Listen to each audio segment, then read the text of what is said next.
Okay, it will most dedicate to a Spark, as well as the interaction with the OTL there.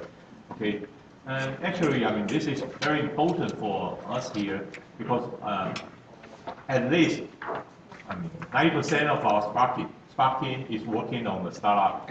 So it's the relationship with the technology transfer is more intense than, in our Tengong Spark here. So I think we can learn a lot by finding out how the interaction work out in the Stanford, because especially when Spark is originally from Stanford, yeah, they have you have the most experience. And I've been visiting there once, and I know that their interaction with the industry partner is very intense there. So they're very helpful for the Spark team. However, they are not focused or solely focused on the startup. They are focused on more to training the personnel, the Sparky, and try to help them to have a better understand how to commercialize, but not really commercialize it. Okay, so let's have a big hand to welcome our afternoon speaker. I think Casey, you'll be the first one. That's right. Okay. Okay. So let's give a big hand for the.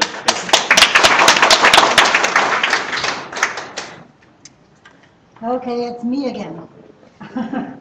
So we work really, really well with Spark. We think they're a great program, and we support them in every way we can. But I do say, I want to give a little bit of perspective of our office, because we handle all the inventions for Stanford. So Spark is one group that we collaborate with, but there are many, many groups on campus. So I'm going to give an overview first and then talk about our Spark relationship. So we work with many groups on campus. There are many sort of entrepreneurial pushing organizations within the university. Our university is fairly decentralized, and any faculty and pretty much anyone who has a passion for a particular topic can probably start a program if they can make it sustainable. So we are very collaborative. We want to help all these organizations, and fundamentally what we want to do is license as many technologies to companies as possible. Many of these organizations help mature the technologies so they're not quite as early stage, and that industry is interested in taking this technology forward.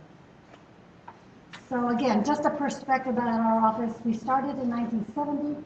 We've seen over 11,000 disclosures, and right now we're handling about 3,100 active cases.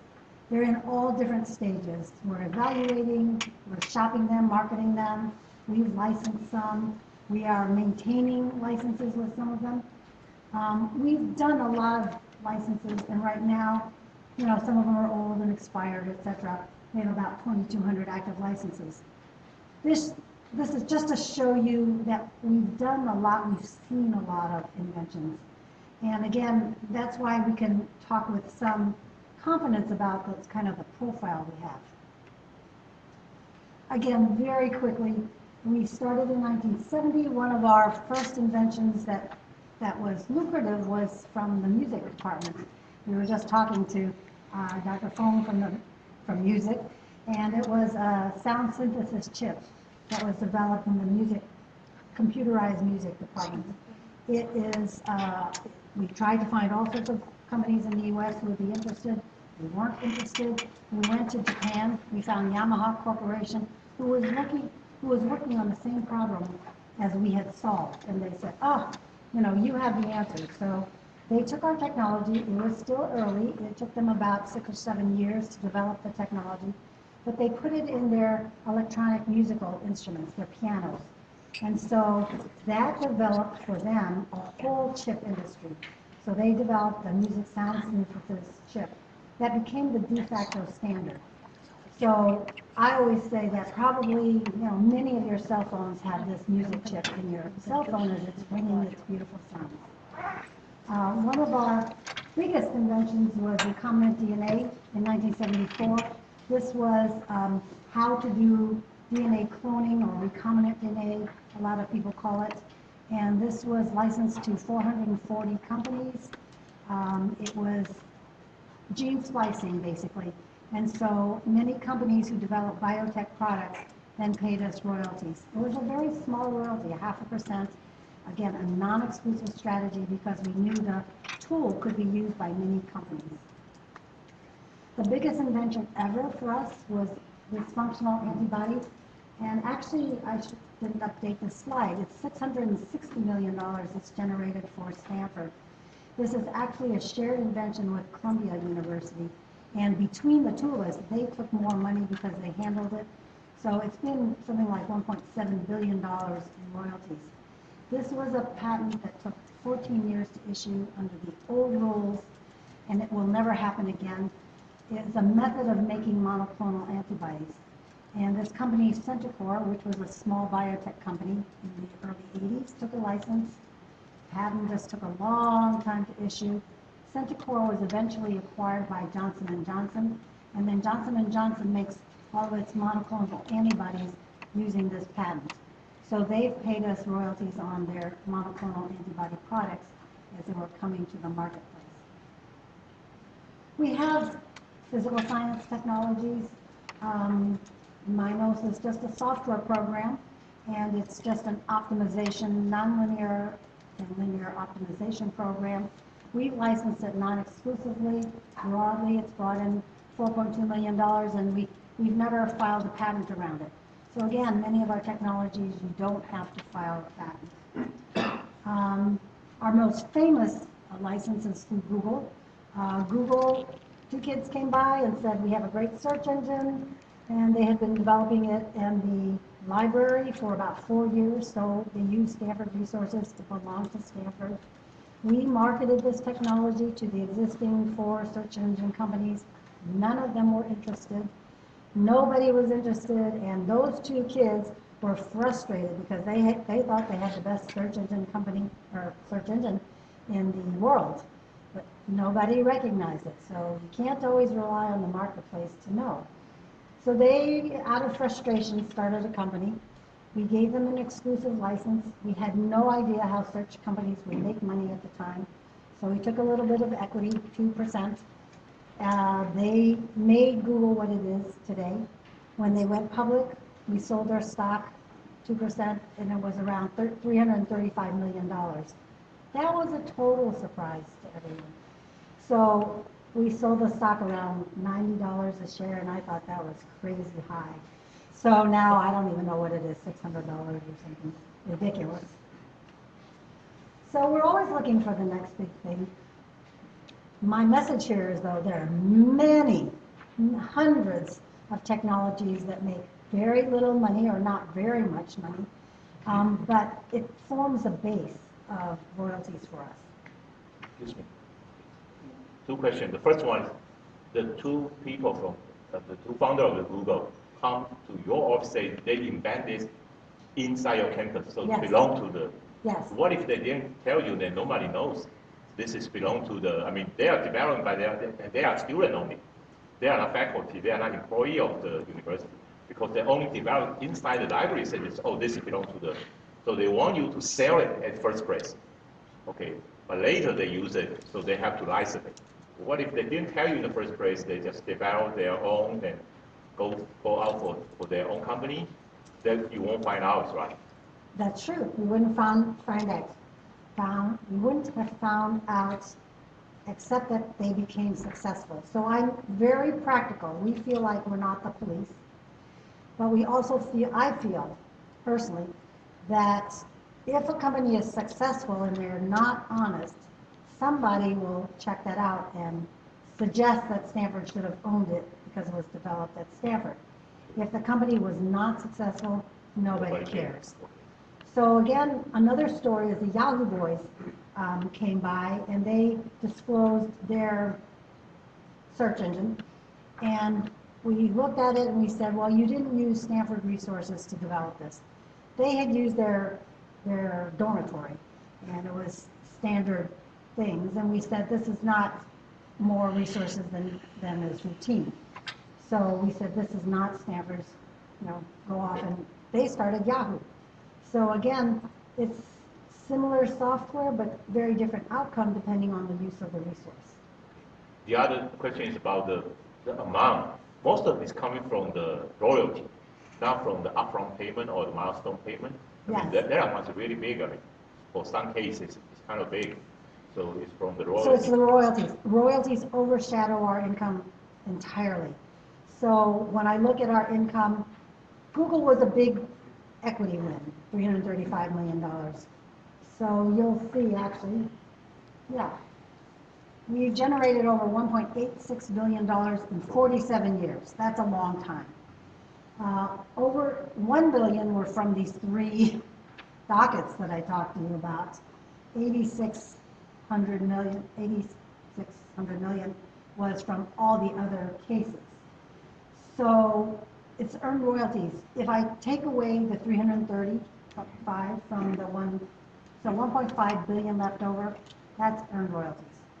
So out of that, the rest of equity was only 60 million. So we don't expect the equity to be such a big influencer of the income. It turns out for us, with biotech, the equity is not usually worth very much because when it's liquidatable, it's usually too early. And so again, they're acquired or they might go public, but it's usually before the product has really, really made it big. So the cash out on equity is much lower than IT. IT sometimes is just way up and then comes down, you know, so the bigger cash outs are with IT for us. We're profitable because we've given back to the university.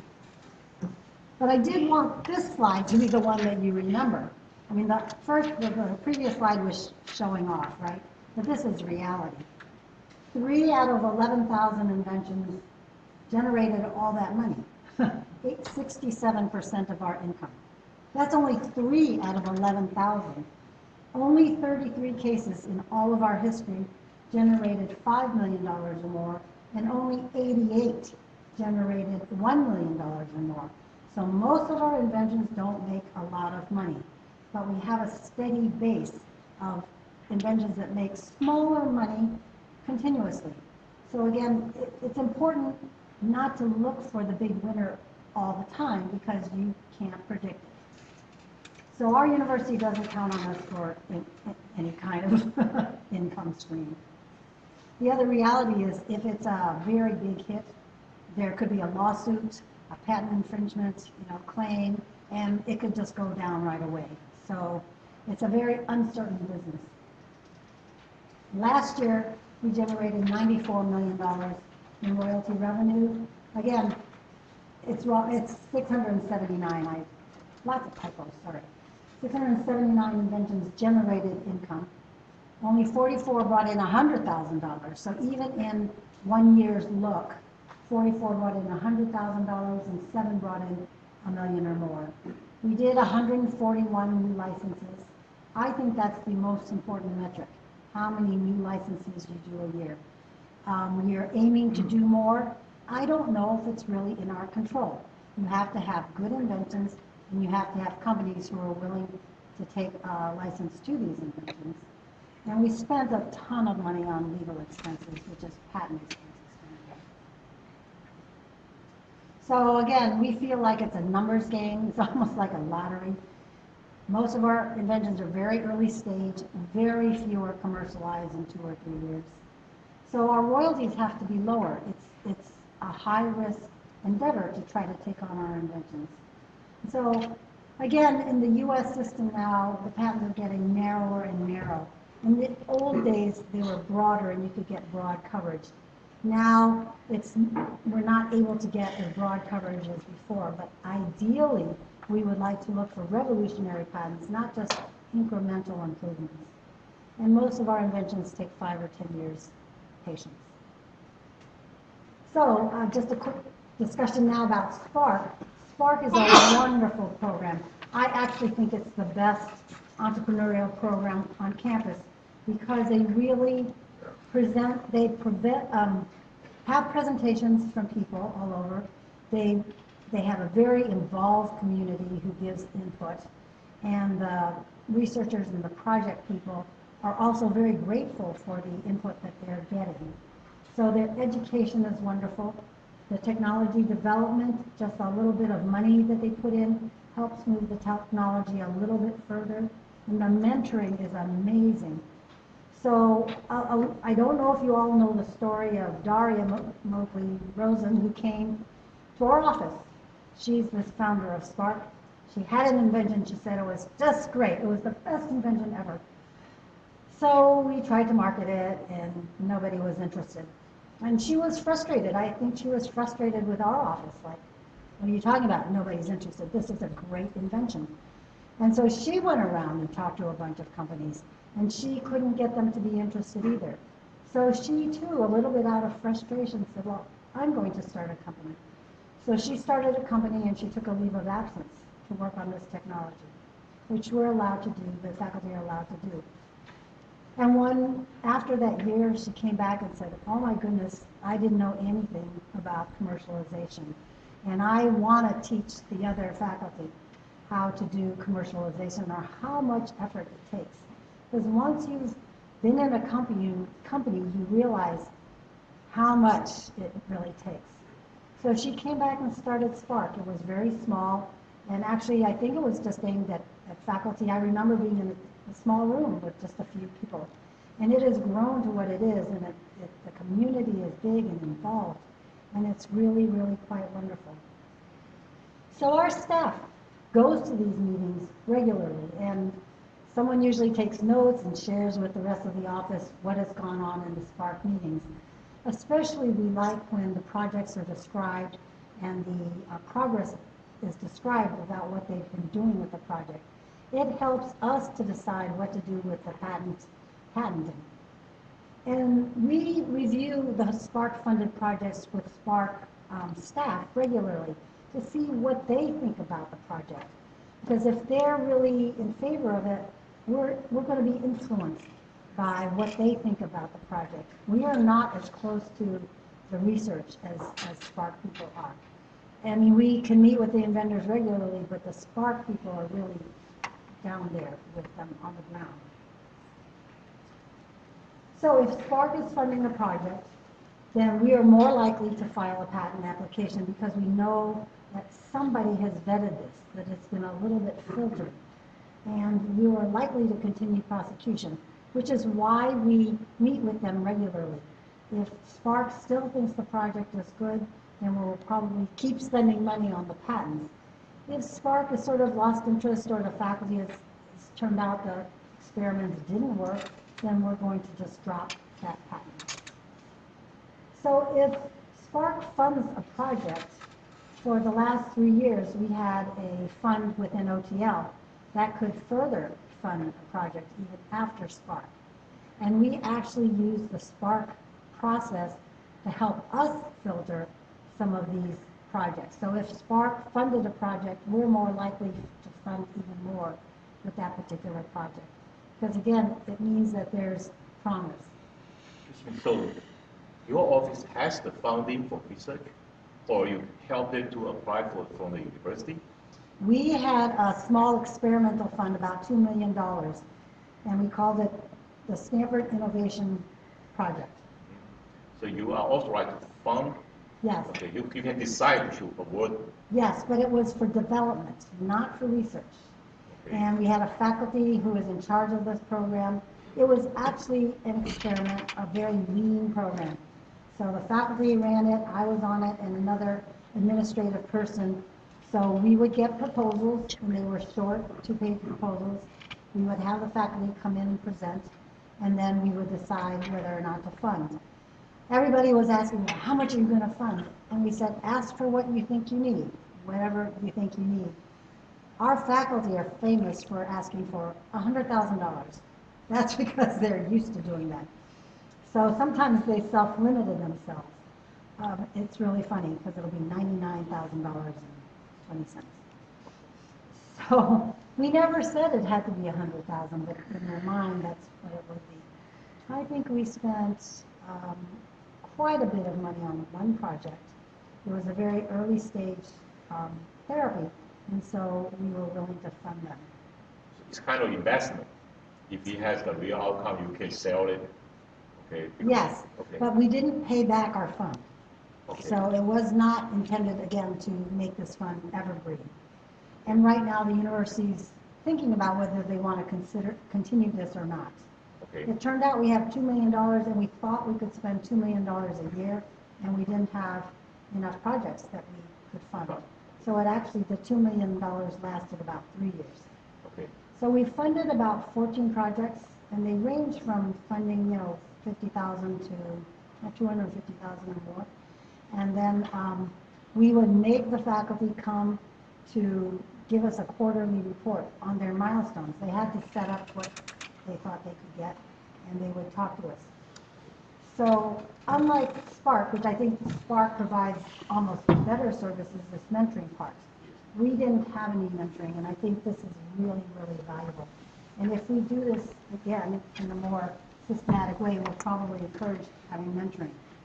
Now, Spark funding is a school of medicine funding mostly, therapy, right? Diagnostics and therapy. Our innovation project was supposed to be for anybody in any part of the university. So it was the only central fund for further development.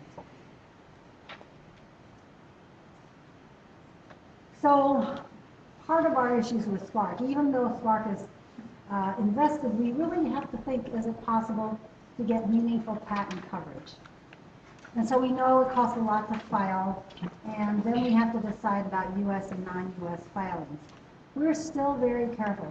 Spark funds a lot of therapies in developing countries, third world diseases. And many times we know that it's going to be almost impossible to find a company to develop a drug for that indication, in which case we probably wouldn't file. So again, we have to look at the marketplace also. Spark has a different mission. We have the technology transfer mission. They have the mission to bring therapies to patients. So then we will think about, is this technology licensable to an existing company or a startup company? Spark also helps mentor startup companies. But again, as I said in my earlier presentation, we're a little bit agnostic. If it's a startup, we're great, it's great. But again, we don't count on that for being the outcome of the license. So in the US, it's getting harder and harder to get good diagnostic patent coverage.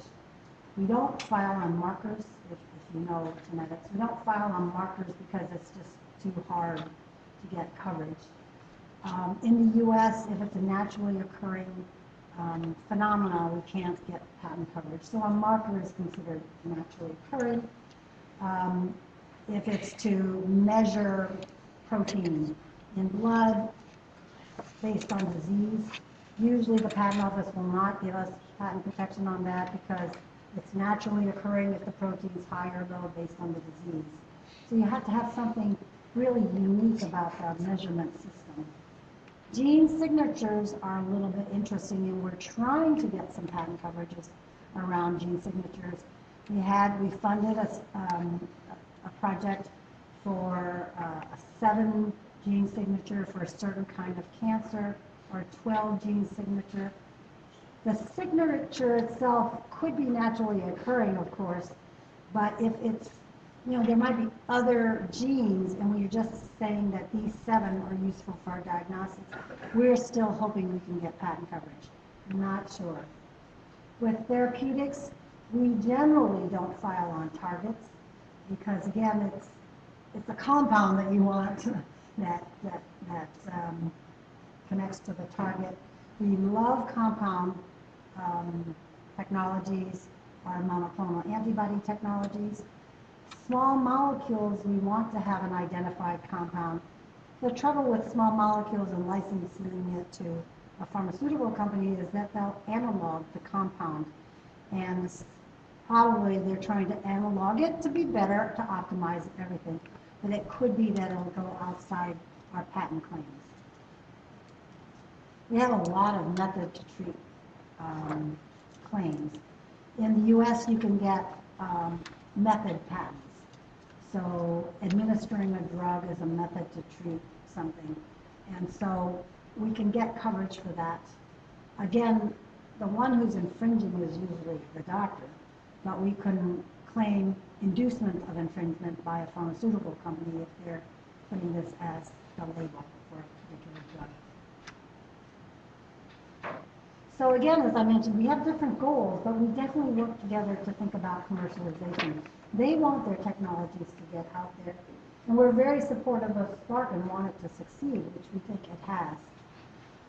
One of the numbers I had is, I think they funded about 150 projects, but out of the Spark projects, we've probably patented about 128, so we didn't file patents on every single project. And of the technologies, we've licensed about 28 of them. Some of them go out without a license because we've waived the technologies back or we dropped it or something. So that's still okay with us. So again, the reason 128 out of our 2,200 inventions, they get attention, but they're not our whole attention. So again, we like Spark because we work together and both of us can work to commercializing and getting these technologies out.